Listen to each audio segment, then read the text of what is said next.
예, 6주 만에 수석보좌관 회의를 주재한 문재인 대통령, 강릉 KTX 탈선 사고에 대한 국토부의 철저한 규명과 고강도 쇄신책을 주문했습니다. 자유한국당은 이번 사고는 정부의 낙하산 인사라고 비판했습니다.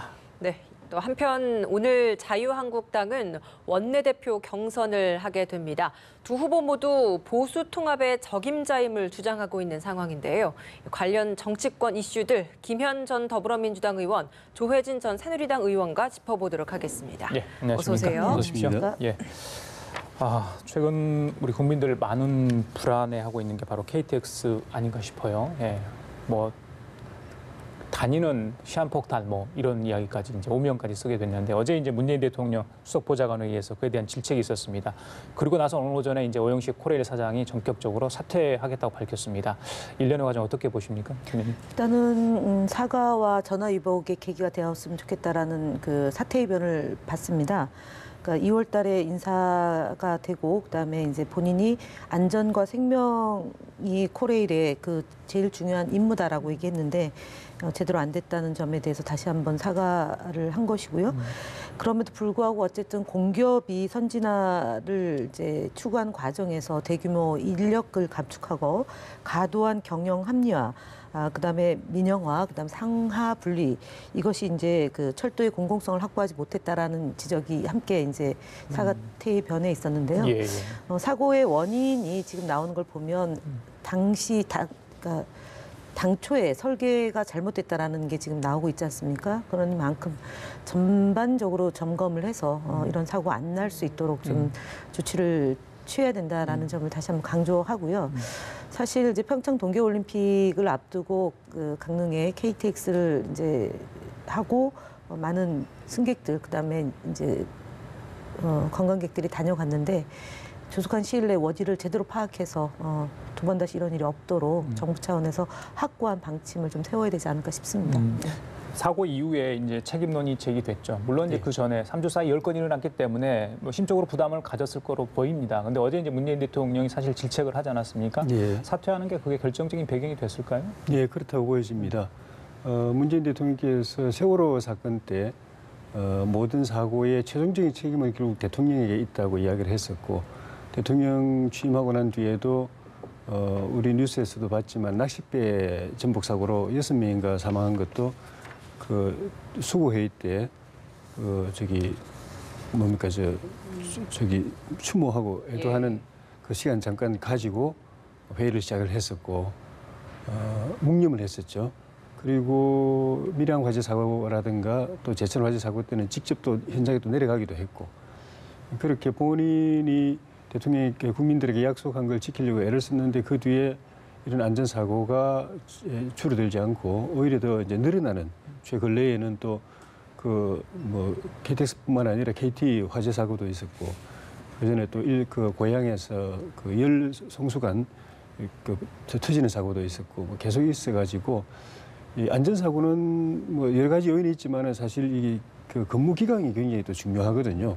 정신 바짝 차리고 하나하나 챙기느냐 안 챙기느냐 그냥 대충 넘어가느냐가 굉장히 중요하기 때문에 대통령으로서는 인사조치와는 별개로 또 조직 개편과는 별개로 공무원 사회에 특히 이제 안전 분야에 종사하는 공무원들에게 좀 바짝 한번 좀 정신 바짝 차리고 일을 하게 기강을 좀 잡아야 될 필요성을 느껴서 이렇게 말씀을 하신 것 같고 그 결과로 오영식 코레일 사장도 사퇴 변을 이렇게 밝힌 것 같습니다. 예. 전문성 없는 낙하산 인사 그 이야기를 계속 야당 쪽에서 하고 있는데 어떻게 보십니까? 그 전문성이 강조되느냐 아니면은 낙하산이냐 이러는데요. 네. 국회의원을 2번에 걸쳐서 했고요.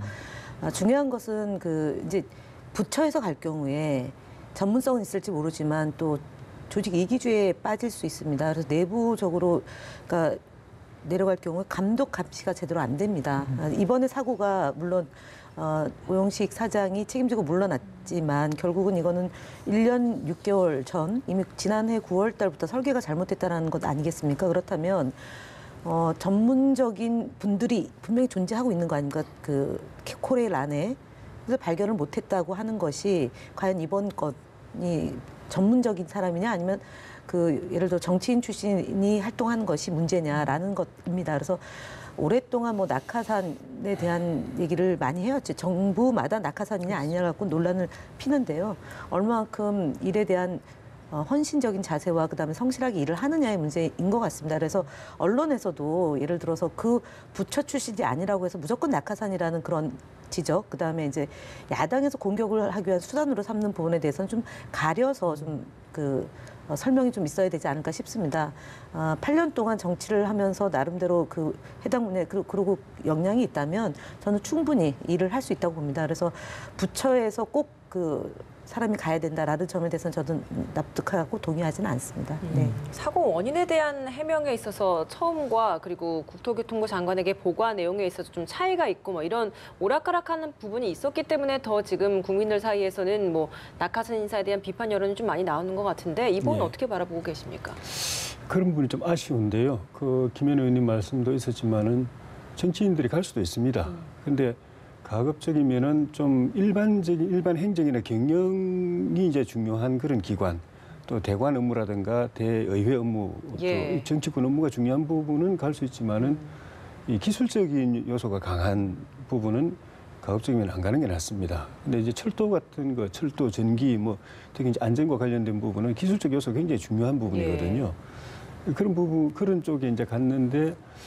사고 터지자마자 사고 원인을 정확하게 이제 조사하고 알아보기 전에 뭐 날씨 때문에 날씨가 너무 추워서 그렇다고 이렇게 바로 이야기해버린 걸 보면은 취임하고 나서도 아직까지도 그런 부분에 대한 적응이 덜 돼 있고 또 신중함이 좀 떨어지는 것 같고 그런 느낌을 좀 받았었습니다. 그러니까 바로 영하 10도에서 사고 나면은 시베리아는 맨날 사고 나겠네. 이런 시베리아 철도는 맨날 탈선 사고 나겠네. 이런 그것도 전문가가 이야기한 게 아니라 일반 국민이 그런 이야기를 했습니다. 그러니까 그런 걸 생각하지 않고 그 미묘한 사건 초기에 그 사고 원인을 그런 식으로 넘기짚어가지고 이야기를 한다는 거는 삼성 국회의원까지 하고 거기 간 사람 치고는 신중함이라든가 어떤 꼼꼼함 이런 것이 제대로 못 보여준 측면이 있고 그런 측면에서 다른 문재인 정부 들어서서 다른 여러 기관에 이런 기술적인 부분, 전문적인 부분이 굉장히 중요한 기관에 정치인 또는 이제 캠프 출신들이 많이 갔다는 것이 앞으로 이후에도 유사한 그런 이제 좀 문제가 발생할 소지를 보여서 이번 기회에 한번 정부가 점검을 제대로 좀 해서 그런 요소가 있는 부분은 빨리 인사 정리를 하는 것이 정부를 위해서 좀 좋을 것이라고 생각합니다. 네, 알겠습니다. 잠시 국회 교통위에서 긴급 현안 질의가 있습니다. 오영식 사장 또 김현미 장관이 출석해서 해명 내지 책임에 대한 부분을 밝힐 것으로 보입니다. 다른 이야기 좀 하겠습니다. 오늘 오후에요. 자유한국당 원내대표 경선이 있습니다. 2파전이죠. 글쎄요. 나경원 의원 또 김학용 의원 이렇게 출마를 했는데 어떻게 보십니까? 결과. 나경원 예상하세요? 의원은 이제 자유한국당의 분열을 막겠다. 그 적임자가 본인이다라고 얘기하고 있는 것 같고요. 김학용 의원은 문재인 정권과 싸울 것이다. 이렇게 지금 얘기를 하고 있습니다. 그래서 제가 볼 때는 어쨌든 김성태 원내대표께서 들깨론을 얘기하면서 정말 경색을 많이 했고 여야 관계를 경색시키고 그다음에 남북 간의 화해와 해결을 하기 위한 게 아니라 남남 갈등을 유발시키는데 굉장히 또 혁혁한 공을 세우신 분 아니겠습니까? 그리고 드루킹 특검이라는 정말 하지 않아도 될 일까지 이제 했던 분이 김성태 원내대표인데 모르겠습니다. 지금 뭐 나경원 의원도 김학용 의원 못지않게 정부에 대한 공격을 멈추지 않고 있는데 결국 친박의 표가 어디로 가느냐가 결정을 미칠 텐데요. 나경원 의원에 대해서 이제 친박계 의원들이 선호한다고 하는 게 이제 일반적인 분석 같습니다. 그러면 아무래도 김학용 의원보다는 나경원 의원이 조금 더 우위에 있을 것 같고 특히 이제 정책위의장으로 나오신 분이 재선 의원이지 않습니까? 정용기 의원님이 재선 의원이고 그다음에 김학용 의원의 카운터 파트너가 초선 비례대표인데 비례대표는 표가 별로 없잖아요. 그래서 이제 지역표, 수도권표 까지 포함하면 또 여성 의원이고 하면은 뭐 좀 달라진 면모를 보이기 위해서 상징적인 뭐 인지도 높고 대중적 지지도도 있는 나경원 의원에 대한 선호도가 좀 있지 않을까 그렇게 봅니다. 예. 네. 어떻게 보십니까? 지금의 자유한국당 상황에서 어떤 두 후보 중에 누가 더 의원들은 이렇게 좀 표를 던질 것으로 예상하십니까? 결과적으로 개파 대결 구도가 약간 살아났는데 그래도 좀 옛날에 비하면 좀 약한 것 같아요.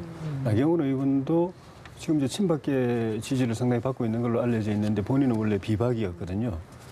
그리고 저기 그 파트너인 그 정책위 의장 예. 후보도 지금은 범박 또는 친박으로 되어 있지만 원래는 또 친이였고 그런 걸 보면은 개파색이 많이 이제 옅어졌고 그리고 나경원 의원 같은 경우에는 이제 되면 최초의 여성 원내대표가 되는데 이 시기에 최초의 원내대표가 되는 것이 국민적인 이미지 또는 이제 대정부 투쟁력 이런 부분에 대한 그 의원들의 평가가 어떨는지 하고 또 홍문정 의원 같은 경우에는 만약에 이번에도 복당파 비박이 원내대표가 되면은 친박 신당 생긴다라고 하는 그런 것들이 나경원 의원에게 이제 어떻게 작용하는지 그런 것하고 또 김학용 의원은 어쨌든 안보, 경제 이 두 메시지를 분명하게 했습니다. 나는 안보, 정치의장은 경제 이런 것하고 그다음에 김학용 의원이 될 경우에는 김무성 전 대표가 뒤에서 또 그 대리 청정하는 것 아니냐 이런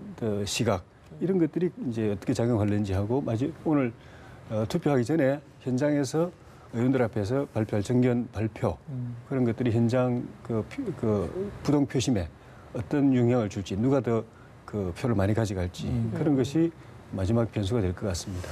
앞서 이제 김 전 의원님께서는 김성태 원내대표가 했던 그 일련의 쭉 과정들에 대해서 좀 평가를 좀 해주셨거든요. 이런저런 불필요한 것들도 해냈고 뭐 이런 식으로 얘기를 좀 해주셨는데 예.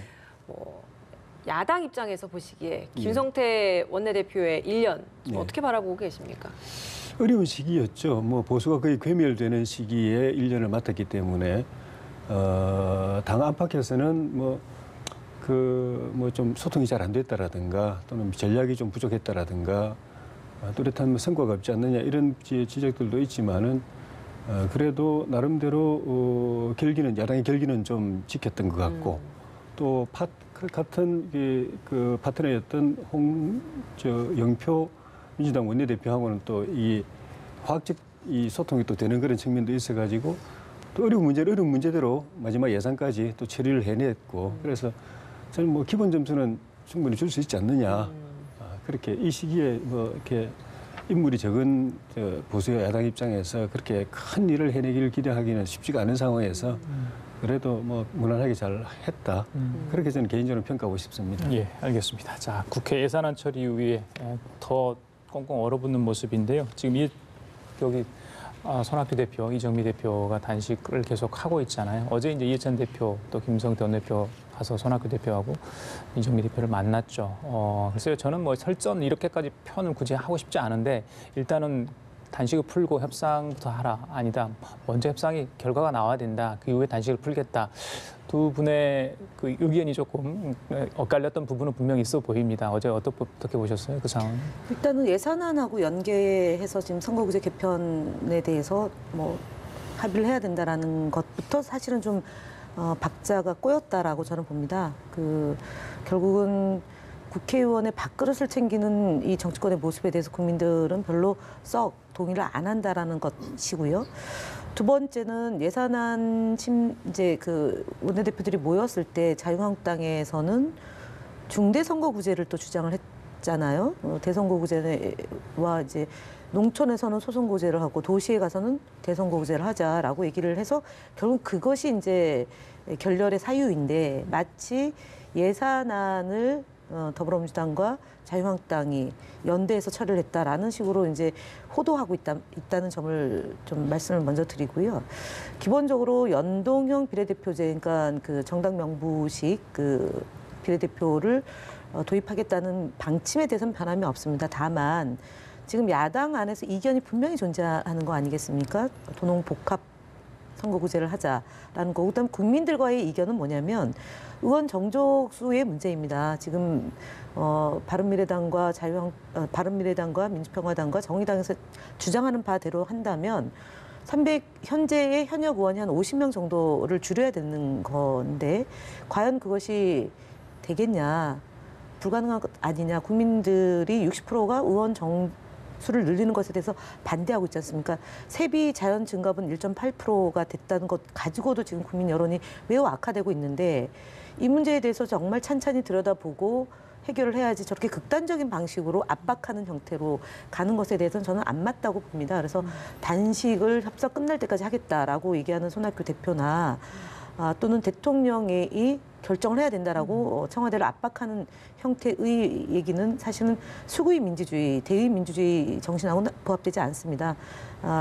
그리고 정당 정치에도 부합되지 않습니다. 제가 볼 때는 굉장히 좀 자유한국당의 김성태 원내대표를 이상하게 닮아가는 것 같습니다. 지금 야당 대표들이요. 그래서 조금 절제를 해야 된다라고 생각하고요. 국민들의 여론, 따가운 시선을 좀 이렇게 곰곰이 좀 들여다보고 단식을 풀고 정개특위 기간을 좀 연장해서 한국형 그 선거구제가 어떤 건지에 대해서 국민들의 여론을 들어가면서 정치권에서 현명하게 결정을 내야지 저는 단식을 풀어야 된다고 봅니다. 예, 연말까지는 정개특위 기간을 연장을 하면 좋겠는데 일단 야당 3당 쪽에서는 정개특위가 문제가 아니라 각 당의 합의된 안을 먼저 좀 도출해 달라. 지금 그걸 계속 요구를 하고 있는 것 같아요. 예, 맞습니다.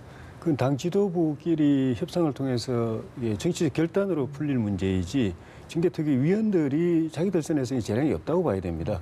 그러니까 위에서 각 당끼리 그 합의가 안 되면은 정개특위는 계속 진행되기 기간을 연장해도 실질적인 협상이 되기 어렵고 정개특위는 위에서 정치적 결단을 위해서 합의가 되면은 그걸 실무적으로 이제 풀어가는 역할은 할 수 있겠지만은 네. 그렇게 거기에 재량이 없다고 봐야 되기 때문에 위의 결단이 중요하고 근데 제 개인적으로도 예산안하고 연계한 거는 좀 문제가 있었고 또 단식을 자주 할 수는 없지 않습니까? 목숨 걸고 하는 것인데 결정적으로 야3당 의견이 받아들여야 될 시점 타결 시점에 가서 목숨 걸고 한번 하는 거는 괜찮겠지만은 이슈를 띄우기 위한 차원에서 그건 초기 단계거든요. 협상의 초기 단계인데 국민들에게 이런 이슈가 있다. 우리한테는 이게 중요하다. 그 알리는 차원에서 단식을 해버렸다는 데서 저는 단식 자체도 좋은 정치 수단인지 저는 의문이 있지만은 이번에는 시기적으로도 그렇게 하면 다음에 정말 필요할 때 또 못하게 되는 그런 것 때문에 전술적으로 조금 문제가 있었다. 물론 이제 그 때문에 국민들이 좀 알게는 됐지만은 그래서 이후로는 이거는 어차피 거대 양당들도 그 선거도 해보기 전에 단지 그 선거법 개정만 가지고 몇십 석을 그냥 내놔야 되는 그런 상황이기 때문에 쉽지 않거든요. 그런 결정하기가. 그래서 그런 결정하게 만드는 거는 지리하지만 길고 긴 협상이 필요하기 때문에 좀 그 길게 내다보고 시작을 해야 되지 않겠는가. 단기간에 승부내기는 어려운 사안이다. 그런 생각이 듭니다. 예. 앞서 의원 정족수 이야기를 해주시면서 국회의원 세비 인상안과 관련된 국민들의 비판적인 시각에 대해서도 짚어주셨거든요. 이렇다 보니까 국회의원들 사이에서도 세비를 반납하자는 움직임이 좀 많이 일고 있습니다. 민주당 또한 이런 움직임이 조금씩 나오고 있는 것 같은데 지금 현재 이렇게 국회의원들 사실 국민들이 또 바라보기에는 이렇게 이미 올려놓고 뒤늦게 세비를 반납하는 그 모습 또한 곱게 보지 않고 있는 것 같거든요. 어떻게 바라보고 계십니까? 일단은 기재부에서 예산안을 편성할 때 그 공무원들 자연 증가분 중에 이제 고위 공무원들이 1.8% 정도 이제 자연 증가분을 평균 인상이죠.